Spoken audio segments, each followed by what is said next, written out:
إلى موضوع آخر. إذا مشاهدينا، خلال العطلة الصيفية تتغير العادة اليومية ويزداد الإقبال على الوجبات السريعة، خاصة السهر والخروج المتكرر وقلة النشاط البدني. وترافق هذه الوجبات غالبا طبعا المشروبات الغازية والمثلجات، ما يطرح تساؤل حول تأثير هذا النمط الغذائي على الوزن والصحة، خصوصا مع ارتفاع درجات الحرارة. فهل يمكن أن يتحول الإفراط في الأكل السريع خلال الصيف إلى عامل يزيد من مخاطر السمنة؟ للحديث عن هذا الموضوع ينضم إلينا عبر تيمز الدكتور عبد الحفيظ عيادة، طبيب عام. صباحك سعيد دكتور. صباح الخير وصباح الورد لجميع المشاهدين وطاقم الساهر على قناة النهار. في البداية دكتور عيادة، لماذا يزداد الإقبال على الأكل السريع في فصل الصيف والعطل بشكل خاص يعني؟ أصبح يعني من العادات، وأصبح حتى من التقاليد المجتمعية أنه الوجبات السريعة دخلت في النظام الغذائي. للأسف الشديد هو نظام غذائي غير صحي، ولكن دخل في المجتمع وأصبح عنصر أساسي نعم. في التغذية تاع الإنسان في فصل الصيف. وهذا راجع لعدة عوامل، لأنه أول شيء النزوهات، والناس تخرج في العطل إلى يعني إلى الرحلات نعم. وإلى الاستحمام والعطل، وهذا يؤدي إلى يعني ترك المنزل، وهذا يؤدي إلى عدم الطبخ في المنازل وتفضيل الوجبات السريعة اللي موجودة في محلات الفاست فود إلى غير ذلك. كذلك السهر لفترات طويلة يؤدي إلى الجوع، ويؤدي إلى تناول عدة وجبات وليست وجبة واحدة وفقط. كذلك الحصول عليها سهل جدا، بمقارنة مع البيت اللي تكون في عملية الطهي والطبخ متعبة جدا ومرهقة، خاصة في فصل الصيف وارتفاع درجات الحرارة. وما لا ننسى كذلك أنه كاين الإعلانات هذه المنتشرة اللي الآن شفناها على السوشيال ميديا، الفيسبوك والإنستغرام، ويصوروا يعني عد الآن ثقافة أنه المحلات تصور كل ما لذ وطاب من الوجبات، وكل يغني على ليلاه. وهذا يؤدي الى انه يسيل لعاب الزبائن ويخليهم يشتهوا هذه الاكلات السريعه يعني بشرع. نعم طبعا. ما العلاقة بين ارتفاع درجات الحرارة وزيادة الوزن عند الأشخاص الذين يستهلكون الأكل السريع دكتور عيادة؟ هي الحراره ليست عامل مباشر لزياده الوزن، أكيد. ولكن الحراره، نعم، الحراره معناتها لو احنا نعرف بانه دائما الناس تشتكي في فصل الصيف، يقول لك انا نفقد الشهيه في فصل الصيف.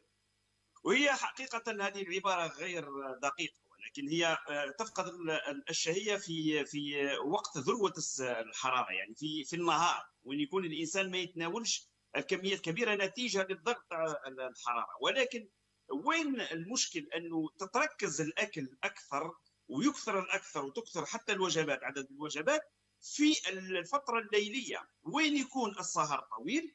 هذه واحدة. اثنين، يخلي الانسان ما ياكلش الاكل تاع البرمه كما نقولوا احنا، تاع نعم.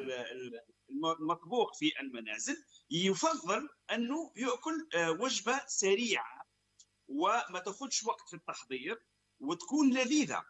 وهذه الوجبات لماذا تساهم في زياده السمنه؟ تساهم لانه وجبات دسمه جدا، معبيه دهون مشبعه ومهدرجه. كذلك لكن نلاحظوا بانه دائما مع الوجبه السريعه هناك مشروبات غازيه، والمشروبات الغازيه هذه تحتوي على كميات كبيره من السكر، وهذا يؤدي الى ارتفاع يعني السعرات الحراريه. كذلك نلاحظوا انه الانسان في فصل الصيف لما يكون خاصه النساء بين قوسين المثلجات الطامه الكبرى، يعني بعد الغذاء بعد الاكله الدسمه مع مشروب غازي سحري يظن انه يطفئ العطش، بعد ذلك تجي المثلجات. يعني وش نلاحظوا هنا؟ نلاحظوا بانه فصل الصيف يتميز بوجبه سريعه دسمه مملوءه بالسعرات الحراريه، كذلك يتخللها مشروبات غازيه مملوءه بالسكريات، وهذا يؤدي الى ارتفاع السعرات، ونختمها بالمثلجات اللي كذلك عباره عن سكريات. وهنا وين يجي المشكل، انه مع ارتفاع الحراره ياتي زياده السمنه، وهي ليست متعلقه بالحراره ولكن متعلقه بالنظام الغذائي غير الصحي الموجود في فصل الصيف واثناء ارتفاع درجه الحراره. نعم. دكتور عيادة تحدث قبل قليل عن الدهون المشبعة، كيف تؤثر في الوجبات السريعة، أو ربما كيف تؤثر الوجبات السريعة المشبعة بالدهون على الجسم؟ هنا لازم نفهموا مليح، نفهموا ما هي الدهون المشبعه وما هي الدهون المهدرجه. نعم. وما تاثير الدهون المشبعه والمهدرجه والشحوم في النظام الغذائي. الدهون المشبعه هي دهون صلبه، وهي دهون عموما طبيعيه مثل الشحوم والزبده، هذه المشبعه. الغير مشبعه هي الدهون السائله مثل الزيوت، يعني زيت المائده، زيت الزيتون الى غير ذلك. نرجع الى الدهون المهدرجه. الدهون المهدرجه هي دهون مشبعه ولكن مهدرجه، يزيدوها الهيدروجين، لما يزيدوها الهيدروجين تصبح صلبه كالمارغرين والى غير ذلك من الدهون المهدرجه. المشكل في الدهون المشبعه الغير صحيه مثل هذه، او الدهون الغير مشبعه مثل الزيوت يعني تاع المائده غير ذلك، المشكل فيها انه تستعمل بكميات كبيره في تحضير الوجبات السريعه. يعني اذا كان عملنا تحليل، شوف وجبه مثلا البرجر، الهمبرجر تحتوي على بطاطا مقليه مشبعه بالزيوت المهدرجه. الموجود في المايونيز الموجود في الوجبه كذلك. اللحم الذي يطهى كذلك فيه زيوت. الجبن المستعمل ليس جبن، هو تحضيره غذائيه، والتحضيره الغذائيه مملوءه بالزيوت المهدرجه. شوفي هذه فقط الوجبه السريعه تحليل بسيط لنسبه الزيوت المهدرجه الموجوده في الوجبه. نعم. نزيدها هنا الكربوهيدرات الموجوده، سواء الخبز المملوء بالنشويات او السكريات المشروب الغازي الذي يشرب. اذا هذه الدهون المشبعه واش تعطينا؟ راح تعطينا مع الكربوهيدرات واش تعطينا؟ تعطينا زياده في التريغليسيريد. هنا نزيدوا نفرقوا، نفتحوا قوس. الناس ما تفرقش بين التريغليسيريد الدهون الثلاثيه والكوليسترول. الكوليسترول هو شحوم دهنيه تجي من الشحوم ولا الزبده الطبيعيه او الشحوم الحيوانيه، ونسبتها، نسبه التصنيع تاعها اللي يحتاج منها الانسان هو من الكبد. تجي 80% من الكوليسترول الموجود في الانسان مصنع على مستوى الكبد، 20 فقط تقريبا من 100 تجي من الغذاء الخارجي. الكوليسترول هو دهون بناء، الانسان يبني الجسم ديالو بالكوليسترول. اذا نقدروا نقولوا بان الكوليسترول هو اكثر صحه من التريغليسيريد. التريغليسيريد لا، هي دهون ثلاثيه طاقويه، بمعنى انه ما تبنيش الجسم، هي تعمل على تزويدنا بالطاقه. ولهذا لما احنا نروحوا ناكلوا الوجبات السريعه في فصل الصيف واش تعطينا؟ تعطينا اكثر دهون ثلاثيه، ما تعطيناش كوليسترول، تعطينا دهون ثلاثيه. دهون ثلاثيه كما قلنا هي دهون او طاقويه، تعطينا سعرات كبيره. السعرات الكبيره لما تدخل لجسم الانسان لازم نستعملوها طاقه.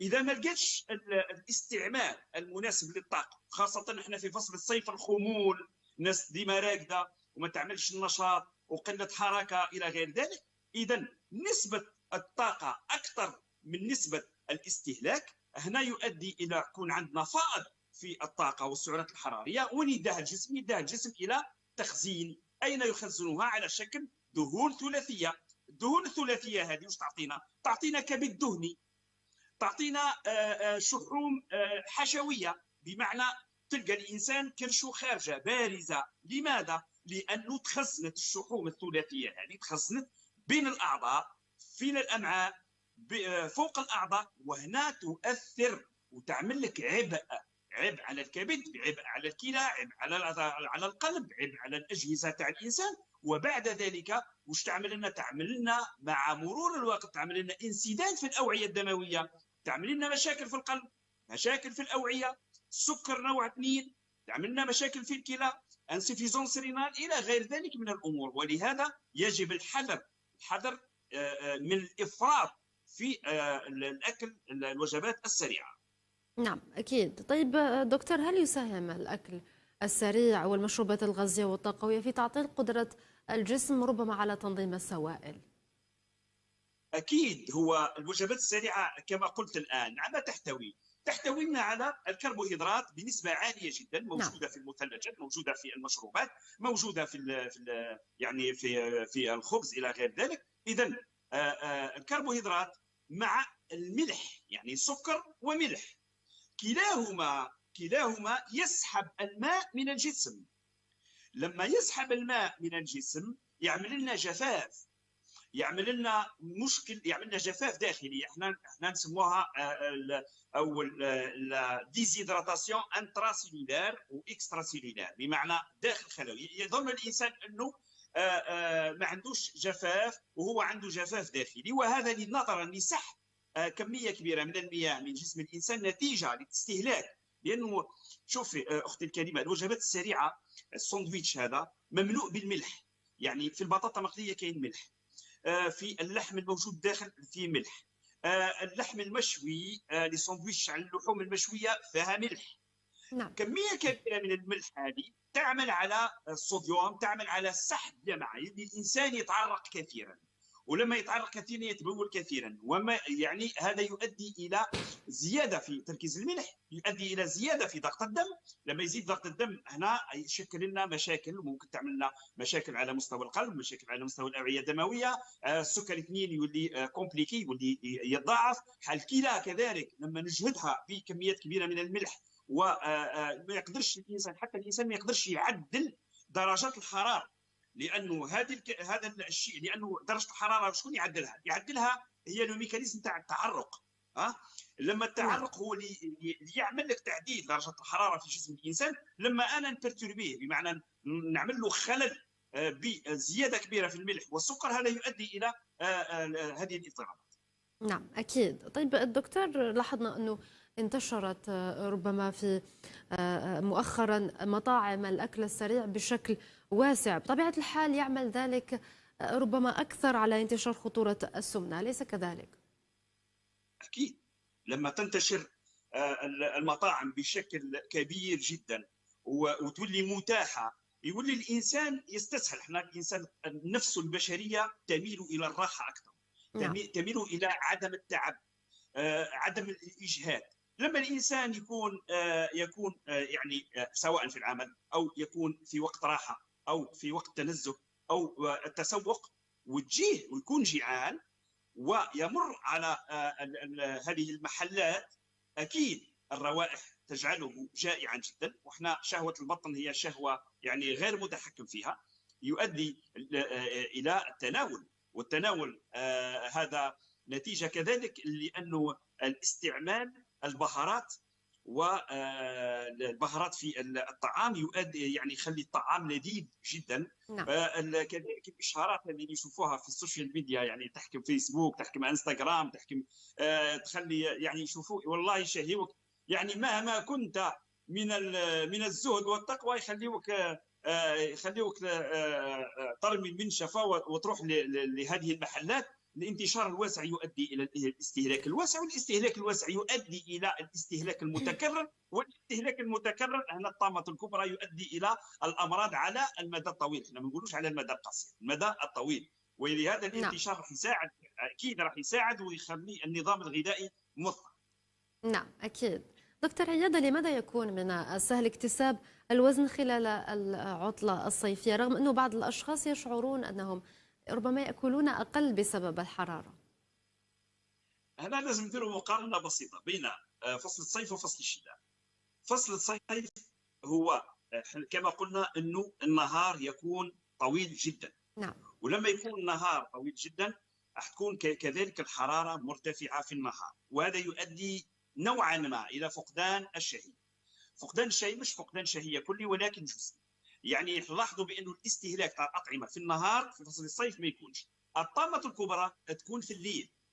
الاستهلاك الواسع للاكل في الليل، اول حاجه لازم نفهموا باللي الجهاز الهضمي يبدا في التباطؤ ويتعطل في الفتره المسائيه، يعني الهضم راح يكون محدود. اثنين، عندنا هرمون الميلاتونين يعطل الجهاز الهضمي نوعا ما، باه يخلي الانسان ينام، باه تبدا عمليه التنظيف والترميم تاع الاجهزه تاعنا. لماذا الان يسمن الانسان في فصل الصيف؟ لانه الوجبات تتركز في فصل في الليل، هذه واحد. اثنين، نروح لنوعيه الوجبه. الحراره تخليك تستهلك مشروبات غازيه اكثر، وهذا مش معناتها؟ معناتها ارتفاع في السكر والكربوهيدرات والسعرات الحراريه، وهذا تخزين طاقه، وتخزين طاقه على شكل شهوم كما قلناها منذ قليل. التريغليسيريد يخزن بشكل كبير. هذه المشروبات. اثنين، لي ساندويتش اللي هي تحتوي على دهون مشبعه، ويعني والدهون المشبعه هي دهون يعني طاقويه بامتياز، يعني فيها كميه طاقه رهيبه جدا، تاكلها في الليل تخزن تروح شحوم. المثلجات وما ادراك من المثلجات عندها سعرات حراريه قويه جدا تؤدي الى دهون. يعني واش نلاحظوا؟ راح نلاحظوا باللي الفتره الليليه تمتاز بانه الانسان ياكل لك وجبه قليله ولكن عاليه السعرات، عاليه الطاقه، وهذا يؤدي الى السمنه، عكس الوجبات النهاريه اللي ما تكونش عندها سعرات حراريه كبيره جدا، ما تؤديش الى سمنه كبيره. نعم. طيب ماذا عن شعور بعض الأشخاص بالخمول والكسل بعد تناول وجبة سريعة؟ هل لذلك علاقة بارتفاع نسبة الدهون والسكريات في الجسم؟ هو نتيجة لسببين. الخمول لأنه الغذاء الغير متوازن. احنا الله سبحانه وتعالى أعطانا غذاء متوازن، يعني لازم الإنسان كي يأكل أول حاجة التقسيم الوجبة الغذائية إلى عندك ثلث للهواء، ثلث للأكل، وثلث للماء. نعم. هذه واحدة. اثنين، نروح لنوعية الغذاء. نوعية الغذاء لازم يكون متوازن، شوية بروتينات، شوية سكريات ونشويات، شوية كذا. المهم دسم. إذا الإنسان أكل سكريات أكثر، كربوهيدرات أكثر، الوجبات هذه السريعة أكثر، هنا وش يؤدي؟ أول حاجة خلل في النسب تاع الغذاء، التوازن تاع الغذاء اللي هي ما بين الدهون والدسم ولا السكريات، هذه واحدة. اثنين، أكثر حاجة تؤدي إلى الخمول هي كمية الغذاء اللي يأكلها، وليس بمعنى أنه الكربوهيدرات هي اللي تعمل على الخمول، لا.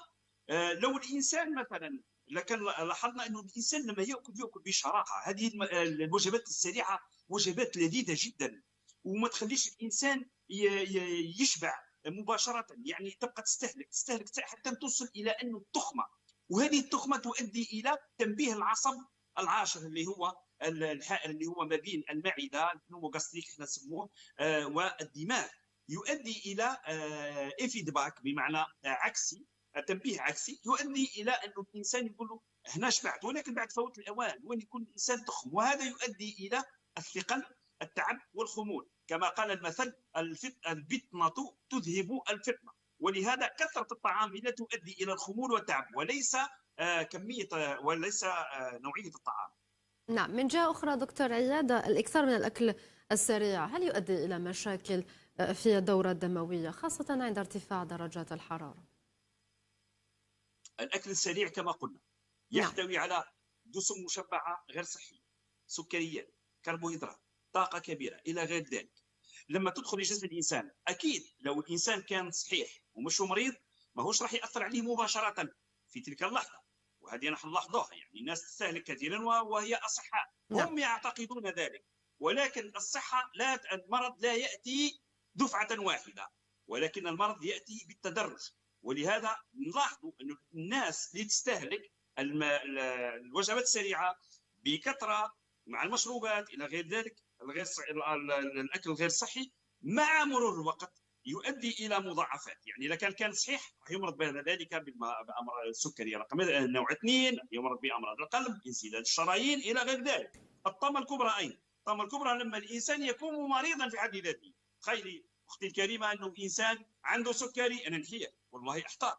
واحد عنده سكري، عنده ضغط الدم، عنده الانسداد في الشرايين، يروح الى محلات الاكل السريع وتلقى الوجبه الرئيسيه تاعو والمعتاده الاشكال مش يعني مره سخف راح كلا، معليش نقولوا هذه ممكن الانسان يقدر يتجاوزها، ولكن لما تكون عاده يوميه يخرج من العمل مثلا الى محلات الفاست فود ويستهلك كميات كبيره يوميا وهو عنده سكري وعنده ضغط الدم، ولما تتكلم معه تلقى عنده لا مبالاه، هنا تؤثر وتؤدي الى خطوره كبيره جدا جدا. وحنا قاعدين نلاحظوا الان كثره السكتات القلبيه، كثره الازمات القلبيه اللي موجوده في استعجالات امراض القلب والاوعيه. نعم أكيد. طيب دكتور عيادة، كيف يتعامل الجسم مع السعرات الحرارية الزائدة في ظل قلة النشاط البدني في الصيف؟ يعني هو موسم العطلة والراحة. لاحظوا انا في الفحوصات معظم النساء كارثه، النساء كل زادت ب4 5 كيلو الى 8 كيلو، يعني من بدايه الصيف. وانا الاحظ لانه انا عندي ميزان وزن نوزن به المرضى عندي يعني ما يدخليش المريض الا اذا وزن الوزن تاعه. في بعض الاحيان وفي كثير من الاحيان النساء يتجنبوا انهم يذكروا الوزن تاعهم الحقيقي عند الدخول باه يتجنبوا التانيب، يعني انا نأنبهم على الوزن الزائد. فصل الصيف لاحظت انه زياده رهيبه في الوزن خاصه عند النساء، نعم. زياده رهيبه. النساء خاصه ياكلوا بشكل كبير في فصل الصيف وفي الليل ياكلوا خاصه الحلويات والسكريات. انا دائما العباره المشهوره الموجوده عند النساء الجزائريات لما تخاطب زوجها في الليل شي خارج تقول له جيب لي حاجه حلوه معك، جيب لي حاجه حلوه معك. والزوج لازم يلبي رغبات الزوجه، يجيب لها هذا بقلاوه وهذا لاكران وهذه والمراه لا تلاحظ انه هذه السكريات في الليل راح تؤدي يعني مع الوقت تعتادها كل يوم راح تزيد لها سعرات زايده راح تؤدي الى السمنه. وبعد ذلك نلاحظوا بانه في فصل الصيف الناس مع خروج الصيف تلقاه زاد حتى ب 10 كيلوغرام ويحصل فهم العدد، لانه هنا ملاحظه والله اسهل حاجه انك تزيد في الميزان، اصعب شيء انك تنزل الميزان، وهذا لاحظناها عند كثير من المرضى. نعم أكيد. طيب هل يمكن أن أنا سامحيني ملاحظة تفضل أكيد. لأن لما نخرج ساعات عن الموضوع ننسى الإجابة على نعم. السؤال الجوهري اللي هي الدهون كما قلنا هي الدهون الثلاثية هي المسؤولة على زيادة الوزن لأنها دهون طاقوية.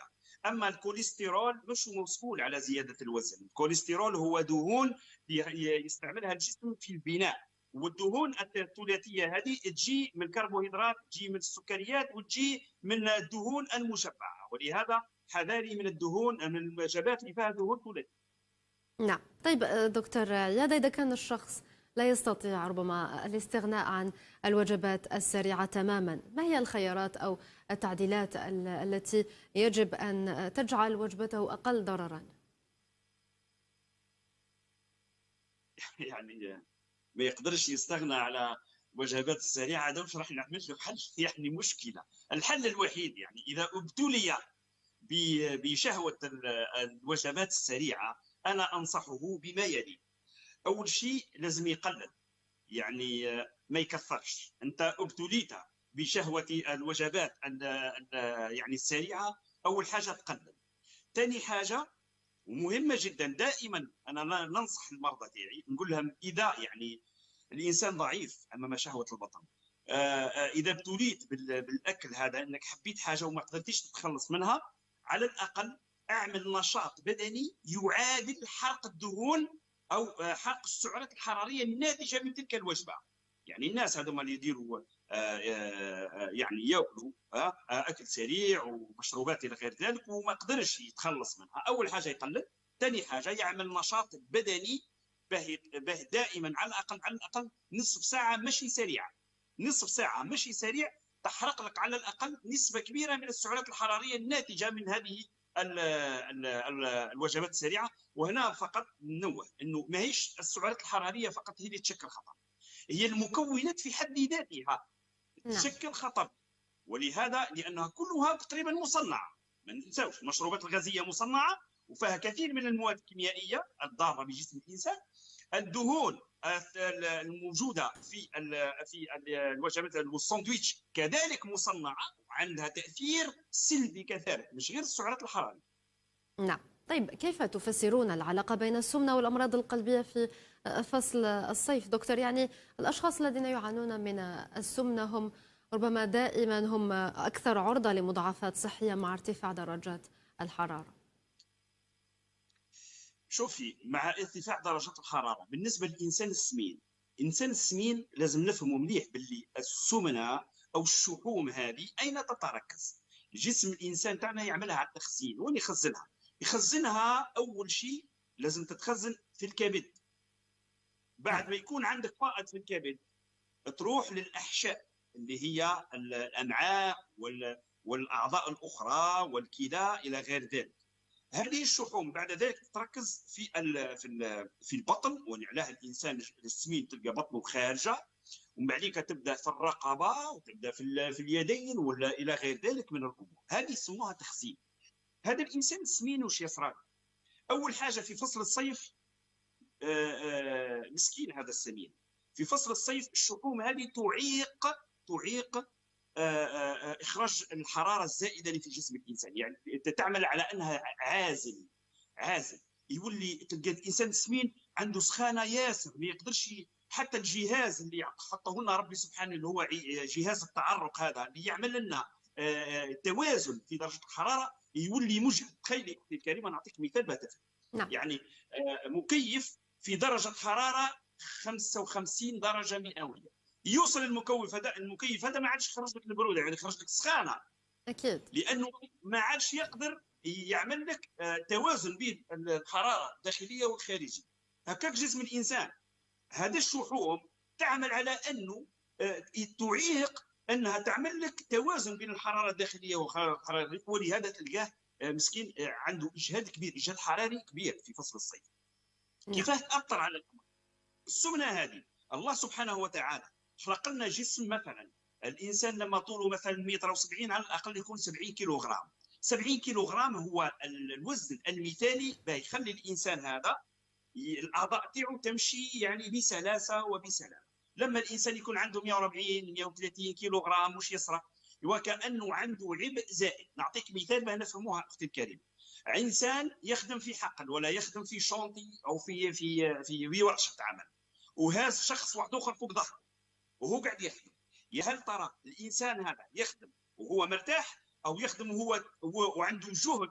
يعني شخص اخر فوق كتفه هازه قاعد يخدم به. هكاك الدهون لما تكون متراكمه على الكبد تعيق العمل تاعو، متراكمه على القلب والكلى والاحشاء تعيق العمل. لما القلب يؤدي الى جهد متواصل ومتعب هنا ترتفع الضغط الدموي، لانه يحتاج الى كميه وجهد كبير باه يضغط الدم الى جميع الاعضاء وخاصه الاعضاء اللي فيها شحوم.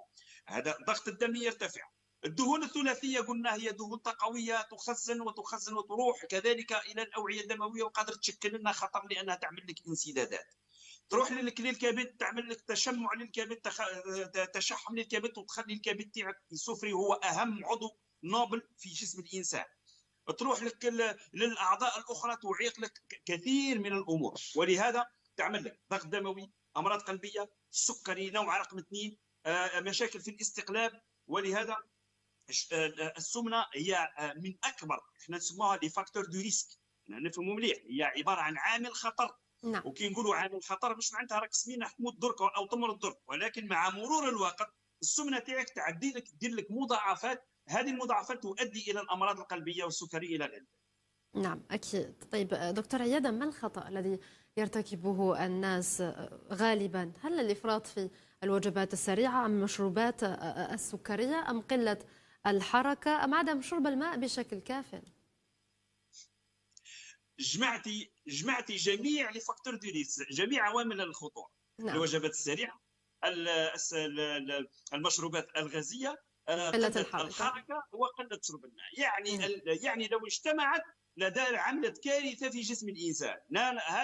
وهذه المشكله انه هذه 4 عوامل موجودين في فصل الصيف. الناس ما تشربش كثير من الماء، تعوضها بالمشروبات الغازيه، ويعتقد انه المشروبات الغازيه راح تلبي العطش اللي عنده، وهو أو خطا المثلجات كبير. كذلك. ولا المثلجات نعم. كذلك. الوجبات السريعه وما فيها من المواد الكيميائيه وما فيها من الدهون المشبعه والى غير ذلك، يعني هذه مجتمعه تشكل عامل اساسي وخطير في نشوء الامراض عند الانسان. نعم أكيد. طيب دكتور، ما العلامات التي يجب أن لا يتجاهلها الشخص الذي يعاني من السمنة أثناء موجات الحر، ومتى يصبح الأمر يستدعي ربما مراجعة أو زيارة الطبيب؟ هنا ننصح اول حاجه لما تجيه دوخه متكرره، الاحساس بالاغماء، التقيؤ او الاحساس بالتقيؤ، التعب الشديد والارهاق الشديد، يحس الانسان بانه عنده تشنجات في العضلات كذلك، صداع في الراس، يحس بانه عنده ارتفاع درجه الحراره في الجلد نتاعو، في الجسم نتاعو، كثره التعرق بصفه رهيبه جدا. هذه علامات خطيره جدا. هذا الانسان يعاني من السمنه، اذا ظهرت عليه هذه العلامات يعني يروح مباشره الى الاستعجالات، ما يستناش، لانه قادر هذه الحالات تؤدي به الى يدخل الى غرفه الانعاش، لانه هناك اجهاد كبير في جسمه. وهذه العلامات الله سبحانه وتعالى، سبحان الله، يعني الجسم تاع الانسان خلق الانسان في احسن تقويم. هذه العلامات هي انذار ما قبل الكارثه. نعم. طيب كسؤال أخير دكتور عيادة، هل الأشخاص المصابون بالسمنة يحتاجون إلى اتخاذ احتياطات خاصة عند ممارسة الرياضة في الطقس الحار؟ اكيد. اول شيء الانسان في فصل الحار، في الطقس الحار، لازم يمارس الرياضه يا اما صباحا مبكرا ام في المساء. هذه واحده. اثنين، من الاحسن يرتدي ملابس تكون خفيفه وليست سميكه. ثلاثه، يكثر من شرب المياه، لانه يعوض، لانه المياه هنا نفتح قوس انه المياه تكون معدنيه. علاه؟ لانه فيها الاملاح المعدنيه، لانه الانسان لما يبذل جهد بدني راح يتعرق كثير، ولما يتعرق كثير راح يفقد مش الماء فقط، يفقد الماء والاملاح المعدنيه. لما الانسان يشرب ماء فقط راح يعوض الماء، ولكن الاملاح المعدنيه كي ما تعوضهاش راح يعمل لك جفاف داخلي، وهذا يؤثر على الجسم تاع الانسان.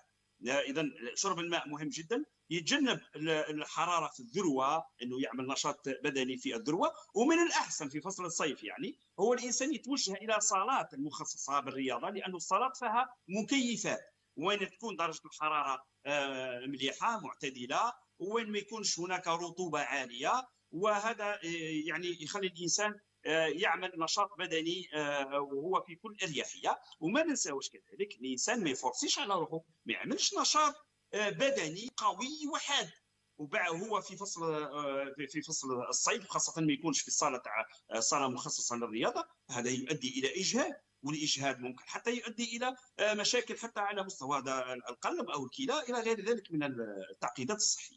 نعم، اذا شكرا لك دكتور عبد الحفيظ عيادة، طبيب عام، على ما قدمته. العفو الكريم. وبهذا مشاهدينا نصل وإياكم إلى طي ورقة الموعد الإخباري الأول. أشكركم على طيب وكرم الإصغاء والمتابعة. في أمان الله.